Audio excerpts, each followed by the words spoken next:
ये आप लोगों को दिशा दिखा सकता है। ट्यूशन होता है, लोग ट्यूशन जाता है तो वो दिशा दिखा सकता है। अब ट्यूशन में तो हजारों बच्चे जाते हैं।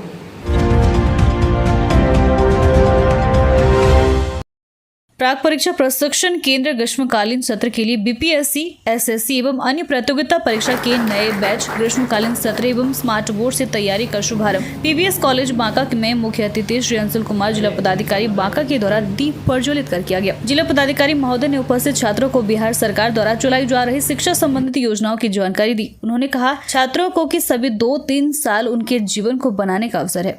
अपने स्वास्थ्य पर ध्यान दें, पढ़ाई पर जोर दें, नियमित रूप से पढ़ें और शारीरिक व्यायाम और खेल को अपने रूटीन में अनिवार्य रूप से शामिल करें। अगर छात्र नियमित रूप से सही दिशा में मेहनत करेंगे तो उन्हें आवश्यक सफलता मिलेगी। उन्होंने छात्रों को विभिन्न प्रतियोगी परीक्षाओं के पुस्तक उपलब्ध कराने के बारे में जानकारी दी और कहा यदि वह कोई विशेष प्रकार के प्रतियोगी परीक्षाओं का पुस्तक की अपेक्षा रहती है तो उसकी सूची दें। जिला प्रशासन उसको ऐसे भी पुस्तक उपलब्ध कराएगा। इस मौके पर वरीय कोषागार पदाधिकारी बांका श्री अमरेश कुमार, जिला कल्याण पदाधिकारी बांका, पीएनबी कॉलेज भागलपुर के इतिहास के व्याख्याता अंशुमान जी आदि उपस्थित थे। तो मेरी उम्मीद यही है कि आप लोगों में जो जज्बा है उसको बरकरार रखें और यहाँ पर आकर के जो काउंसलर हैं, जो टीचर हैं, इन लोगों से सीखिए भी। और सबसे महत्वपूर्ण है कि आप लोग अपने घरों में सीखें। जब कोई नहीं देख रहा तब पढ़ाई करें। सुबह में 4 बजे उठ करके पढ़िए, अगर आप उठ सकते हैं 5 बजे उठ करके पढ़िए, क्योंकि अभी आप लोग 2-3 साल मेहनत कर लोगे तो पूरा जीवन आपका आसानी से निकलेगा। और अभी अगर आप आलस करेंगे तो फिर ये होगा कि फिर धीरे धीरे आपका जीवन भी जो है पीछे चलता रहेगा। तो शुरुआत में मेहनत करनी पड़ेगी। मैं सुबह में ट्यूशन जाता था, साइकिल चला के जाता था लगभग 7 किलोमीटर दूर। तो डेली साइकिल चला के जाता था सुबह सिटी सर पे। हम लोग उठता था, मैं माता जी उठती थी 4:30 बजे, हम उठते थे 5 बजे। 5:30 तक हम घर से निकल जाते हैं। 5:30 से निकलने के बाद में फिर ट्यूशन जाते हैं। ट्यूशन पढ़ते थे गणित का, फिर वहाँ से स्कूल जाते हैं, फिर स्कूल से आकर के फिर ट्यूशन जाते हैं। तो ये सारी चीज़ें निरंतर चलती रहती है। खेलने भी जाते हैं। तो आपको ये समझना होगा कि पढ़ाई भी ज़रूरी है और साथ में खेल भी ज़रूरी है। मैं सब जगह जहाँ पर भी जाता हूँ मैं एक चीज़ ज़रूर बोलता हूँ कि आधा घंटा, 40 मिनट, 1 घंटा आप लोग एक्सरसाइज ज़रूर करना। उसमें कुछ नहीं समझ में आता है तो योगा कर लो, पीटी कर लो, रनिंग कर लो, वॉकिंग कर लो। मगर 1 घंटा जो है वो फिजिकल एक्सरसाइज ज़रूर करना। उससे क्या होगा कि आपका दिमाग शार्प रहेगा, आप लोग थकोगे नहीं, आप लोगों की बैठने की कैपेसिटी बढ़ेगी। और खाने वगैरह में भी अच्छा खाना खाएगा। प्रोटीन वाला जो खाना होता है, आप लोग सब पढ़े लिखे हो, सर्च करो प्रोटीन, जैसे सोयाबीन हो गया, पनीर हो गया, इस तरीके की जो चीज़ें हैं, हरी सब्जियाँ होंगी, ये सब चीज़ें खाया करें। जब प्रोटीन खाओगे तो आपका मसल डेवलप करेगा, आपका शरीर बढ़ेगा, आपका दिमाग बढ़ेगा। तो ये सारी चीज़ें बहुत जरूरी है। तो हमने बताया मेहनत अपने शरीर पे करनी है, अपने दिमाग पर करनी है और साथ में अच्छा भोजन करना है। और बाकी अपने आप जो है वो ज़्यादा पढ़ाई पे समय देना है। बाकी यहाँ पर हम लोग भी कोशिश करेंगे कि अलग अलग नए नए टीचर आएँ। वरीय कोषागार पदाधिकारी अमरेश जी काफ़ी एक्टिव रहते हैं। पिछले साल भी इन्होंने काफ़ी लोगों को प्रशिक्षित किया और काफ़ी उसका प्रभाव भी पड़ता है। ऐसे ही हम इस बार भी काफ़ी सारे पदाधिकारियों को आपके बीच में भेजेंगे जो आप लोगों को मोटिवेट करें, आप लोगों को पढ़ाएं।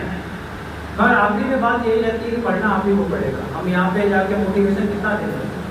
मोटिवेशन हम देंगे, फिर अगला व्यक्ति देगा, फिर तीसरा व्यक्ति देगा, चौथा व्यक्ति देगा। तो उस मोटिवेशन का कुछ फ़ायदा होना चाहिए। अगर आपको कभी ऐसा लगता है कि आपको किसी किताब की ज़रूरत है, कॉम्पिटिशन की किताबों की ज़रूरत है, तो आप वो भी यहाँ पर अमरेश जी को बताएंगे या फिर हमारे पास ऑफिस में आएंगे तो हम वो भी उपलब्ध कराएंगे। तो बहुत सारी चीज़ें आपके पास चलेंगे। समय गुजरते गुजरते 25 साल आपका क्लोज कर दिया, तब क्या 26वां साल आपकी मालिक परीक्षा दे सकते हैं क्या? अगर 25 साल निर्धारित है, मैं कन्फर्म नहीं हूँ, अगर निर्धारित है तो अधिकतम 25 साल।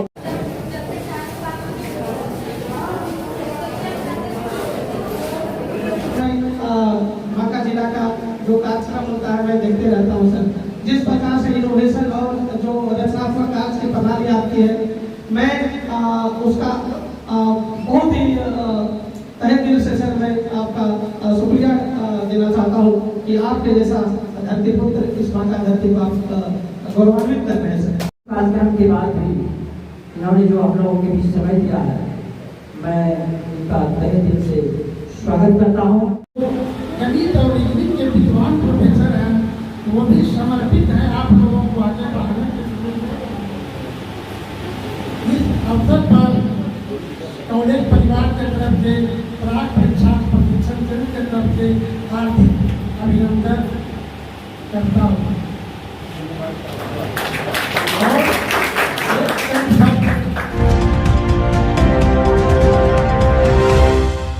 महिला अधिकारी के कथित पति ने पत्रकार को गोली मारने की दी धमकी, पुलिस ने किया केस दर्ज। बौंसी नगर पंचायत के कार्यपालक पदाधिकारी के कथित पति के द्वारा एक हिंदी दैनिक अखबार के पत्रकार को खबर प्रकाशित करने को लेकर गोली मारने की धमकी दे दी, जिसको लेकर पत्रकार के द्वारा थाने में केस दर्ज कराया गया। पत्रकार माखन सिंह ने बताया कि नाला खुला रहने से दुर्घटना की आशंका पर उन्होंने बौंसी नगर पंचायत के कार्यपालक पदाधिकारी से बयान लेने हेतु फोन किया था, जिस पर उनके कथित पति विक्रम अनुराग के द्वारा अधिकारी का फोन रिसीव कर उक्त मसले पर जवाब दिया गया, जिसकी खबर छपने के बाद अधिकारी के कथित पति के द्वारा पत्रकार के साथ फोन पर अभद्र व्यवहार करते हुए गोली मारने की धमकी दी गई, जिसका ऑडियो इंटरनेट मीडिया पर तेजी से वायरल हो रहा है। मामले को लेकर पत्रकार के द्वारा थाने में केस दर्ज कराया गया। थाना अध्यक्ष सुधीर कुमार ने बताया कि केस दर्ज कर आगे की कानूनी कार्रवाई की जा रही है।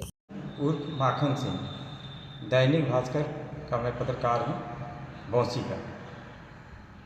एक दिन हम फ़ोन किए थे कार्यपालक के नंबर पे, तो जब भी कार्यपालक के नंबर पे फ़ोन करते हैं तो उधर से एक आदमी उठाता है, वो बोलता है हम कार्यपालक के पति बोल रहे हैं जी। तो बोले कि आपको जो आपको पूछना है आप बताइए, हम आपको सारा कुछ हम ही बता देते हैं।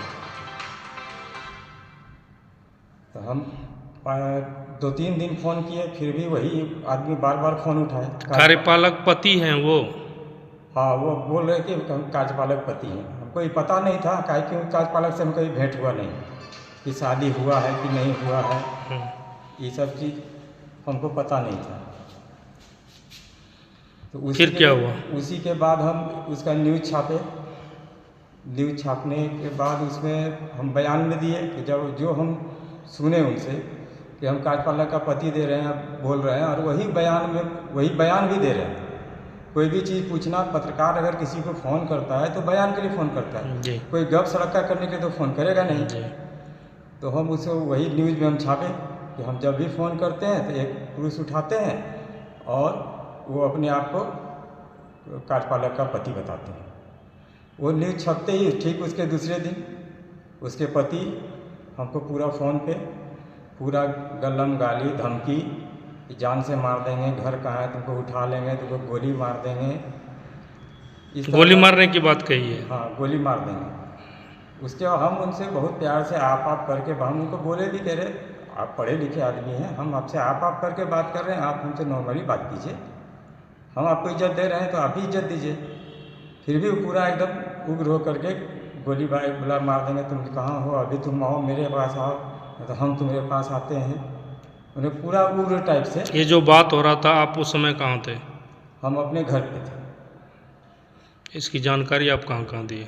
इसकी जानकारी सबसे पहले हम व्यवसायिक संघ के अध्यक्ष को दिए, उसके बाद नगर पंचायत के जितने वार्ड मेंबर हैं उन लोगों को दिए, फिर हमारे पिंटू भैया पूर्व मुखिया हैं उनको दिए, फिर हम लोग सब बैठ के बात करके फिर हम लोग थाना गए। इसकी जानकारी फिर थाना प्रभारी को दी गई। थाना प्रभारी को आप जानकारी देने के बाद फिर आवेदन आज दिया गया, आवेदन देकर FIR दर्ज किया जाएगा। FIR दर्ज हो गया? हाँ, उनके पति के खिलाफ? उसके पति के खिलाफ। और इसमें हमको सबसे बड़ा परेशानी अब ये हो रहा है कि जो हमको इतना गोली मारने का धमकी दिया है, अब आवेदन दिए तो हो सकता है कोई झूठा केस में हमको ये लोग फंसा दे। ये आपको लगता है किसी भी झूठा केस में फंसा सकता है? हाँ, कोई भी झूठा केस में ये हमको फंसा सकता है, या नहीं तो हमको कहीं कोई अनहोनी मेरे साथ कर सकता है। जान को भी आपको खतरा है? जान को भी पूरा। जिला प्रशासन से आप क्या चाहते हैं? जिला प्रशासन से है कि इस आवेदन जो दिए हैं इस पे कड़ी से कड़ी कार्रवाई की जाए, क्योंकि एक पत्रकार एक प्रतिष्ठाजनक चीज़ है, और जब पत्रकार को लोग इस तरह करने लगे तो आम जनता कहाँ सुरक्षित रहेगी।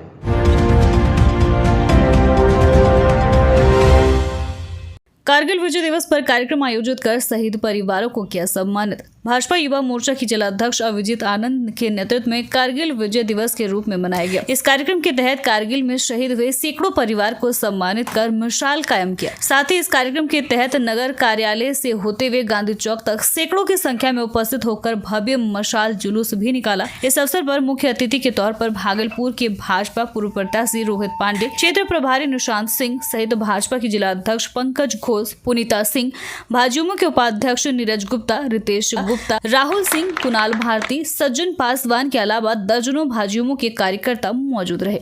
भारत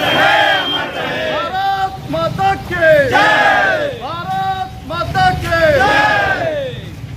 भारत माता की जय! भारत माता की जय! अमर रहे, अमर रहे, अमर रहे, वीर शहीदों अमर रहे, अमर रहे, अमर रहे, वीर शहीदों अमर रहे, अमर रहे, अमर रहे, वीर शहीदों अमर रहे, अमर रहे, अमर रहे, वीर शहीदों अमर रहे। मांगों के समर्थन में आज से अनिश्चितकालीन हड़ताल पर बांका में जुड़ाएंगे एनएचएम कर्मी। बिहार चिकित्सा एवं जन स्वास्थ्य कर्मचारी संघ के बैनर तले अपनी 10 सूत्री मांगों को लेकर सीएस कार्यालय पर शांतिपूर्ण प्रदर्शन करते हुए एफआरएस विधि से हाजिरी के विरोध, समान काम समान वेतन की मांग के लिए एनएचएम कर्मियों ने सीएस को ज्ञापन सौंपकर 27 जुलाई से अनिश्चितकालीन समय के लिए हड़ताल पर जाते हुए कार्य बहिष्कार की सूचना दी है। इस दौरान एनएचएम कर्मियों ने कहा कि बिहार चिकित्सा जन स्वास्थ्य कर्मचारी संघ के आह्वान पर राज्य भर में सभी एनएचएम कर्मी हड़ताल पर 22 जुलाई से बैठे हैं। बांका जिले में अति महत्वपूर्ण श्रावणी मेला में पड़ने वाले कांवरिया पथ में स्वास्थ्य विभाग की महती जिम्मेदारी को अपनी जिम्मेदारी मानकर सभी कर्मी यहां संघ के खिलाफ जाकर भी कार्यरत रहे, लेकिन बिहार की ओर से उनकी मांगों पर कोई पहल नहीं किए जाने के कारण शुक्रवार को संगठन की जिला इकाई के सदस्यों ने जिला स्वास्थ्य समिति पहुंचकर प्रदर्शन करते हुए कार्य बहिष्कार करने की बात शनिवार से शुरू करते हुए अनिश्चितकालीन हड़ताल पर बैठेंगे और सरकार के दोहरी नीति के विरोध में नारेबाजी भी किया।